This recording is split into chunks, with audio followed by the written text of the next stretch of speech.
Don't hang up that phone. We've found what you're looking for. Welcome to the Let's Talk Cabling Podcast with Chuck Bowser, RCDD.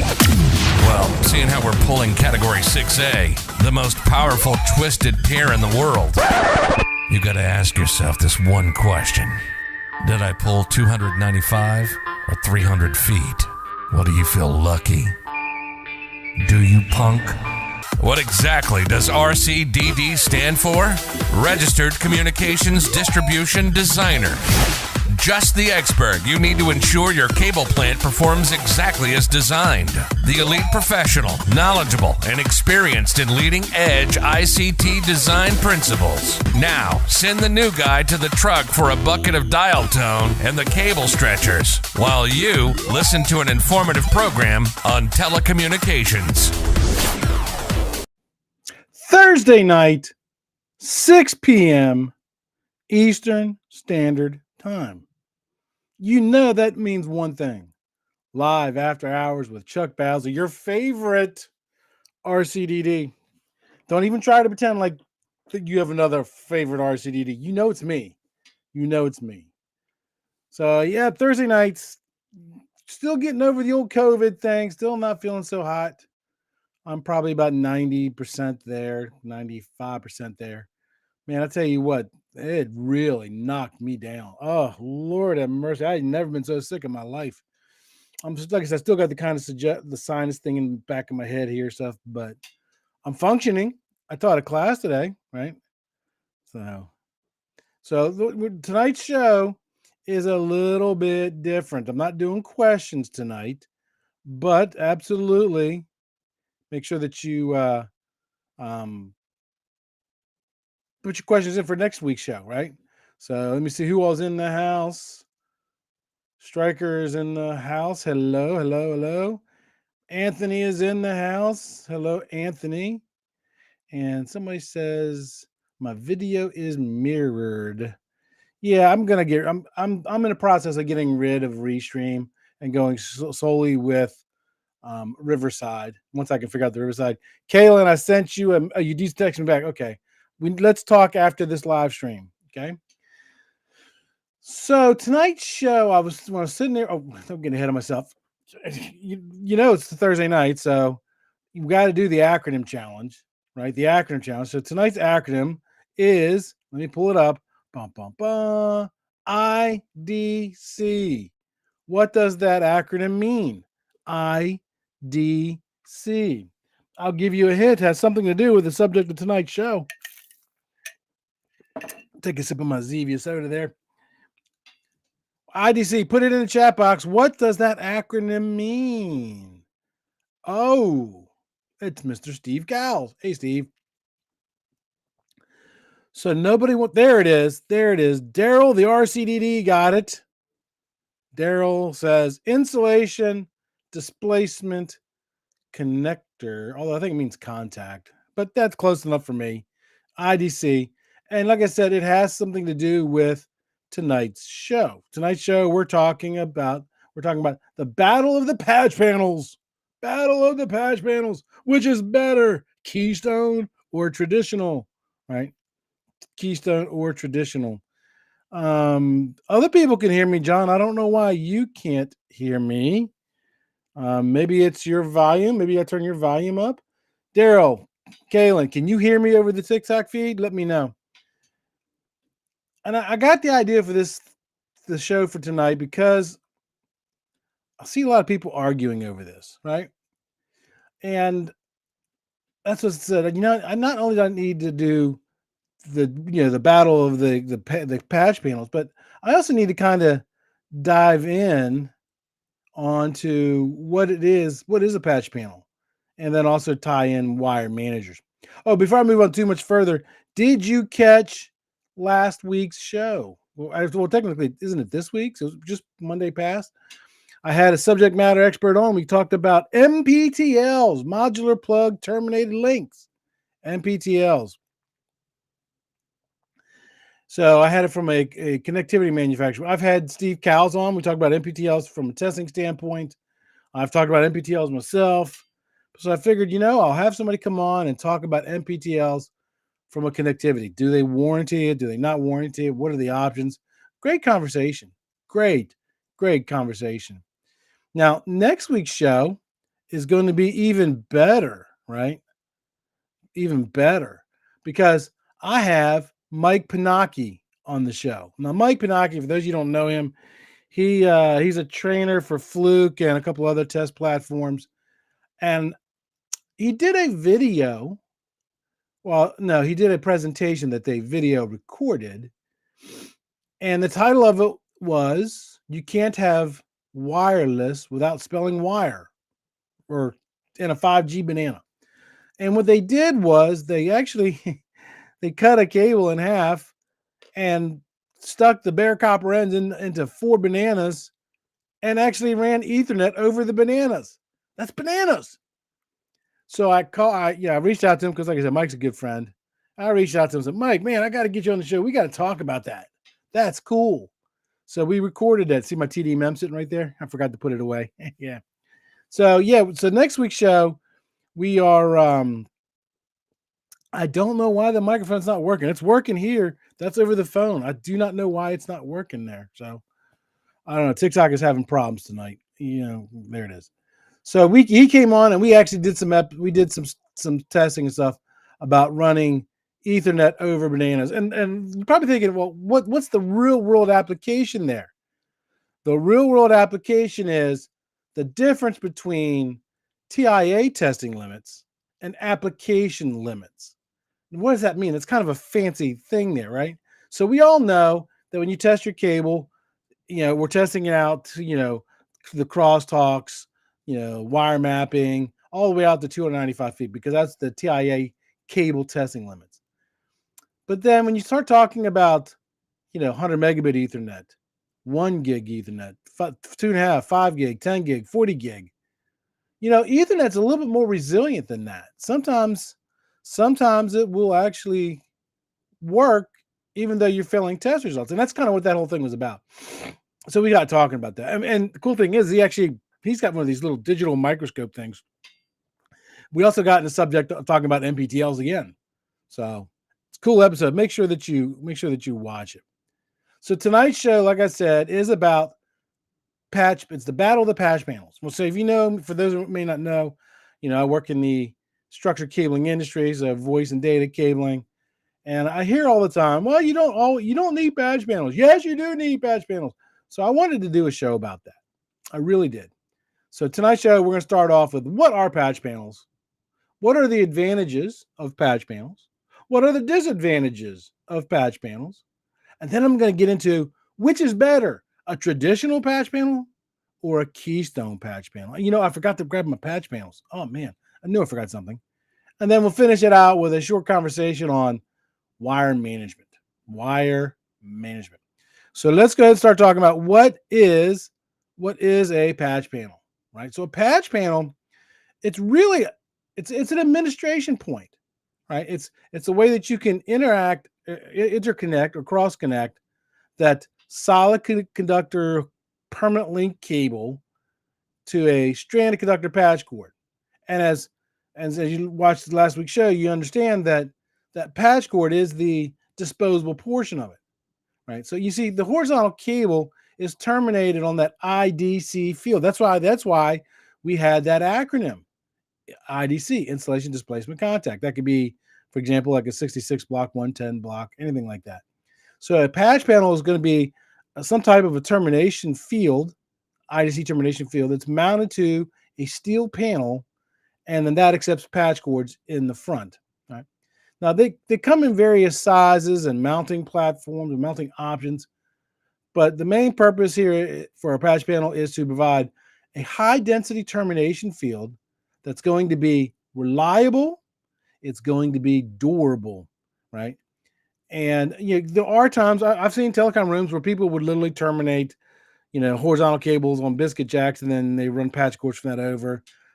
Okay, it's kind of funky and wonky, but you're not going to get the density population that you will get with a patch panel, right? And you're going to find your patch panels in your common telecommunications spaces, like your telecommunications room, your equipment room. Now, a lot of people, when they think of patch panels, they generally think of, you know, the kind that mount in the racks, like you see back there behind me, right? Yes, there is rack mounted patch panels, right? And they're rack mounted patch panels that fit both in 19-inch and 23-inch two-post racks and cabinets. Now, the most common rack is going to be the 19-inch rack, like my CPI rack back there. That's a 19-inch rack. That's what you find in most network spaces.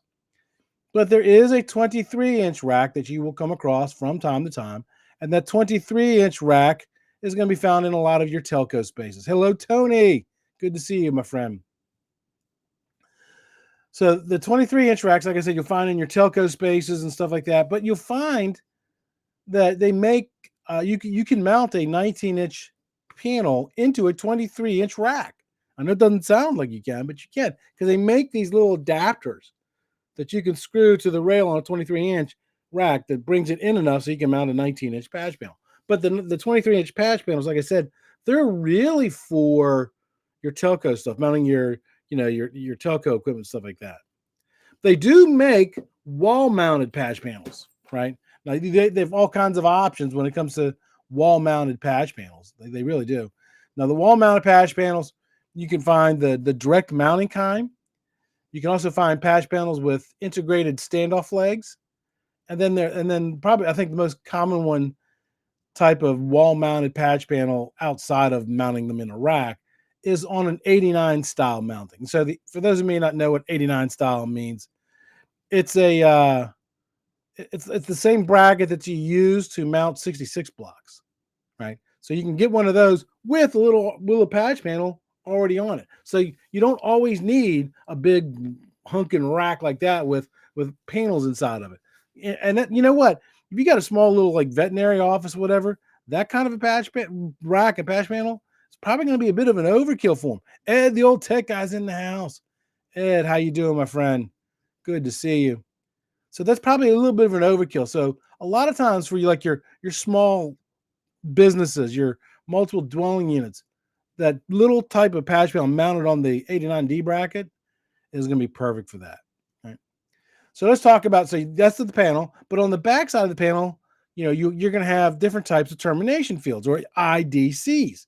That's why the acronym for today was IDC, right? So the most common ones you're going to find are the patch panels with the 110s on the back, patch panels with BIX termination, patch panels with Chrono terminations. And just keep in mind that whichever one that you get, you're going to need that specific tool. A 110 punch tool, while it looks similar to a BIX or a Chrono, it's not going to terminate it. So you need that specific punch tool for that type of patch panel. And a lot of people don't understand that inside the underneath the termination field on that patch panel is a printed circuit board, and that printed circuit board does things to the signal, does some compensation stuff, makes it perform a little bit better. They also make, I just thought of this. They also make patch panels with the old 50-pin telco connections on the back of it, right? And so that's really good because you have a lot of people, a lot of businesses that they don't want their voice terminated on 66 blocks or 110 blocks. They want to be able to administer their own phone system themselves. And the easiest way to do that is with a rack with ports on it. So you can take a port, you can plug it into the cable, it connects directly to the jack out there on the floor somewhere. So they make them with 50-pin telco. Some people might know them as Amphenol connectors. Some people call them, actually Amp Champ is the tool that creates. So it's a oblong thing. It's got 25 pairs inside of it and it just snaps into place. So then you can have like the switch tail coming out of the phone switch, plug it right into the back of that patch panel. And now you've got, the ports on the front. You literally just plug your patch cord into the port, plug it into the interconnection to the horizontal cabling, and boom, you can administer your phone that way. So a lot of people don't know that. It's out there. You also have the keystone patch panels, which we'll talk more about in a little bit because that's what tonight's show is about, traditional versus the keystones. And then there's also the feed-through type of patch panels. Now, of all those types of patch panels, to make it even more complex, you also have patch panels for shielded and patch panels for unshielded cable plants. Right? So just make sure that if you're doing the shielded cable plants, you install them per the manufacturer's instructions because they're very specific. If you don't bond a shielded patch panel and the cable correctly, it will perform worse. Now, patch panels are defined by the number of connectors that they have. And the most common types of patch panels are going to be 12 ports, 24 ports, 48 ports, even 96 ports. The little patch panels on the 89D brackets, like the 66 block brackets, those are typically like 6 ports. But there are other port numbers available. You can get a 16 port patch panel and a 32 port patch panel. I think I know what's going on with this now. It just hit me. It's kind of funny how that happens, right? There we go. Now let me know in the TikTok feed if the mic sounds better, because I just got to thinking it might have been my headphones. My headphones might have still been plugged in. So let me know if you can hear me better now. So yeah, you have the 16 ports and the 32 ports. Now patch panels come in 3 different types of densities, right? You have low density, you have medium density, and you have high density. Your low density patch panels are going to be, for example, for like if it's a one rack mount unit patch panel, if it's low density, that's going to be 12 or 16 ports, right? Rack mount units. Let's talk about that. What is a rack mount unit? When you look at the thickness of a patch mount, how tall it is, if you divide that by 1.75, that'll tell me how many rack units it is, or rack mount units it is. So the rack behind me back there, that's a 45 rack unit rack. So if I have one rack mount unit patch panels, I can put 45 of them in there. If I have 2 rack mount unit patch panels, then that's going to be half of that, right? That'll be what, 22, right? So that's what they are. So the low density for you're going to have 12 to 16 ports for one rack mount unit. If you have a 2 rack mount unit, you're only going to get 24 to 32 ports. And if you have a 3 rack mount unit, which is a really big patch panel, you're only going to get 48 ports out of it. The medium one, and this is where most patch panels that you buy or find available, they usually fall in the mediums, right? So a medium density patch panel means you get 24 ports for every rack unit, 48 points for every 2 rack units. And then you have your high density patch panels. People shy away from high density patch panels because it's a lot of connectors in a small footprint. And it makes it kind of hard, especially people with big hands like me, to get in there and plug things in and unplug things. But a high density patch panel basically means 48 ports for every rack mount unit. Okay. Now, why would you use a patch panel? There's many reasons why you might want to use patch panels. You might want to use it for cross connection, interconnection, mutoas, or consolidation points. Let's talk about each of those. Cross connection. What is people? A lot of people confuse cross connection with interconnection, right? Cross connection means that you're connecting 2 patch panels together. So, for example, I was talking about the telco switches, where they'll run a tail out of a telephone switch with a 25 pair cable with that 50 pin telco connector. They'll snap it on the back of that patch panel. Then they'll run a patch cord, because that represents your ports coming out of the phone switch. And then they'll run a patch cord from that to another patch panel where the horizontal cables are terminated that go to the phones out on the floor. That is a cross connection. When you're connecting 2 passive panels together, that's a cross connection. Okay. Sorry, that's an interconnection. I got that wrong. A cross connection is, think of it like in a room where you got horizontal cables coming in, terminating, and you got a riser cable terminating on a patch panel, and you want to get those stuff to go downstairs, so you can use the connect between those 2 patch panels. So cross connection is 2 passive. Interconnection is when you're crossing one patch panel from your horizontal cabling to like your switches. So most common would be, you've got a 24 port patch panel, you got your Cisco switch, and you run that patch cable from the switch to the patch panel. That is a interconnection, right? You might also find patch panels in mutoas, multi-user telecommunications outlet assembly. Find that a lot in your modular furniture locations. So what they'll do is they'll mount, take a wall-mounted bracket, terminate a patch panel on it somewhere close by the modular furniture, and then they'll run patch cords from that patch panel in the mutoa to the actual phone or computer in that cluster of modular furniture. You're also going to find patch panels in consolidation points and horizontal cross connection points. Now, let's talk about the advantages and the disadvantages. The advantages of using patch panels over using the terminating on the surface mount blocks inside of a closet is you get higher density. You get higher density. That's an advantage. Another advantage is a patch panel is going to be the quickest and the easiest way to create that cross connection, that interconnection, because it can be literally as simple as 4 screws to put up a hinged wall bracket and then screw your patch panel to it and start terminating. If you're putting in 12 or 24 terminations that you want to put into surface mount boxes because you don't want to buy a patch panel, it's going to take you a lot longer. So they're very easy to deploy, and they're also very easy when it comes to labeling them and configuring them. Now, there are disadvantages to patch panels. Number one, they're going to be more. It's going to be more expensive than putting up those surface mount blocks. But another disadvantage is the port, the very front of the port where you plug the patch cord in. That's the weak point, and that's why it's always. We're talking about wire managers here in a little bit. That's why I always recommend using wire managers, horizontal wire managers, because the weakest point is, again, where you plug that patch cord in the front. So which is better, the traditional patch panel or the keystone patch panels? Again, huge debate in our industry. Tell us in the chat box, tell us in the feed, which is your favorite, the keystone, or is it going to be the traditional patch panel? Tell us in the chat box which you prefer to use. I'll tell you mine here in just a minute. So I can terminate both, but which one actually meets codes and standards and best practices?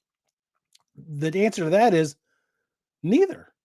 And you'll find that the preference over traditional versus the keystone patch panels is usually highly dependent on the opinion of the actual installer. Now, customers will choose one over the other for reasons we'll talk about here in a minute, but you'll find technicians who absolutely prefer doing the traditional patch panels, other technicians who prefer doing the keystone, where you terminate the jack and then you plug the jack into that open port, right? Now, the codes is silent on this. Remember, the codes is for safety, not for performance. And the standards and the best practices, they allow us to use both, right? So here's my thoughts. For a traditional patch panel, it beats out on ease of installation because I think it's easier to terminate on a 110 traditional patch panel. I just do. I really do. Again, that's based on my experience terminating patch panels, stuff like that. Now, some may be more comfortable terminating keystone patch panels because that's all they've ever done. But for me, I think terminating a traditional patch panel is easier. The traditional patch panels, to me, are a little bit more durable and making them more suitable for high traffic environments. Right? And you can get a lot more ports in a small spot. With the keystone patch panels, you're not going to get a 96 port configuration for your high density. It's just not. But there are disadvantages to those traditional patch panels. If a port goes bad on one of those types of patch panels, which is rare, some people will replace the whole entire patch panel. That's costly because you got 24 cables terminated on it, 48 cables terminated on it. So you got to tear those all off, replace it, terminate, and then test them again.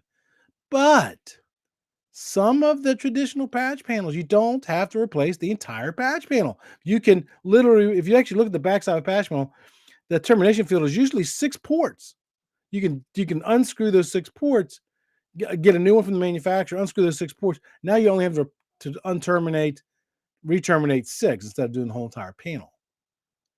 Now let's talk about the keystone patch panels, right? Again, tell me in the chat box whether you are a keystone fan or a traditional patch panel fan. So the keystone patch panels, they offer a lot of flexibility, right? If I got a job where I'm running Cat 5e, Cat 6, Cat 6a, I'm going to need 3 different types of patch panels. If I'm using the keystone patch panels, I can put those 3 different types of cables all on the same patch panel. I can also color code those ports, right? Can't do that with a traditional. So it makes the keystone patch panels are really good at doing it. And you can put HDMI cables, USB cables, F connectors.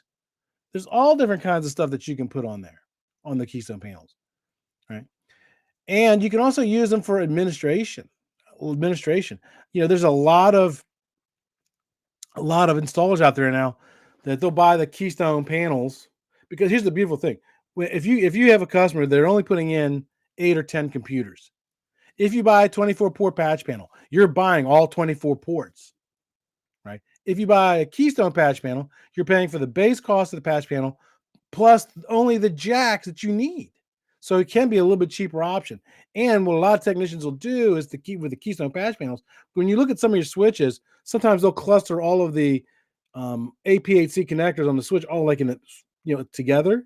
Well, a 24 port panel, those thick drops are going to go all the way across. Well, with the keystones, you can have them terminate right in the center, so you can have real short patch cords going into that switch. That's another advantage. And you can color code them, because if you've got cables for computers and then maybe some cables going to some wireless access points, you can color the wireless access points with a different color jack. And that way the customer knows when they look at it, well, since that one is orange, that must be the wireless access point. So the benefit there for the keystone is they can be easily swapped out if you have a problem. I talked about if you have a bad patch panel for the traditional style, you can either replace the whole entire panel or just pop out that little 6-port module and replace that. With the keystone patch panels, all you got to do is just pop out that one jack, and you probably have got a bunch of jacks in your truck. Just take one of the jacks out of your truck, terminate it, stick it back in. With that 6-port module, you're probably going to have to reach out to the manufacturer and have them send you a new one, and that's going to take time, right? And the keystone patch panels, they offer aesthetics. So really what it boils down to is they're both great patch panels. It really depends, which do you prefer? So Ed says keystones are more forgivable for mistakes. You have to expand on that, Ed. I think the traditional ones are better. Hey, look at that. John Bowser's in the house. Mr. John Bowser, one of my best friends there. How you doing, buddy? Good to see you. I can't wait to come to Philly so you and I can hang out again some more. Now that we talked about the keystone patch panels and the traditional patch panels, another one you hear is wire managers. Do you need to have wire managers? There's a huge thing going on over the last 10 years or so where technicians will put in a switch, a patch panel, a switch, a patch panel, and then they get away from using horizontal wire managers, right? And some people will argue with them and say, well, you got to put in the horizontal wire manager because it's required by standards. Words have meanings. You got to pay attention to the words that are printed on the page. It's not a shall. It's a recommendation that you should use patch cord management. Now, I think you should use them. And if I were writing standards, I would change that to a shall. But you really need to think about using them. But they're not, again, it's a recommendation, not a requirement. And I get it. Some people say, well, I don't want to use wire managers because the customer doesn't want to pay for them. Wire managers, they do a couple of things. They have a couple of functions. One, they're going to help you organize and route the patch cords neatly. And they're going to help reduce the chance of those patch cords getting tangled. If you watch next Monday's show with Mike Pinocchi, we have a tester there. He takes a patch cord and he just kind of starts bending the patch cord, and you can literally see it drop packets, right? Well, the patch cord, the wire managers does that. The wire managers also help maintain the proper bend radiuses for your patch cords, which is going to help that patch cord perform the way that it's supposed to. And the best thing is airflow management.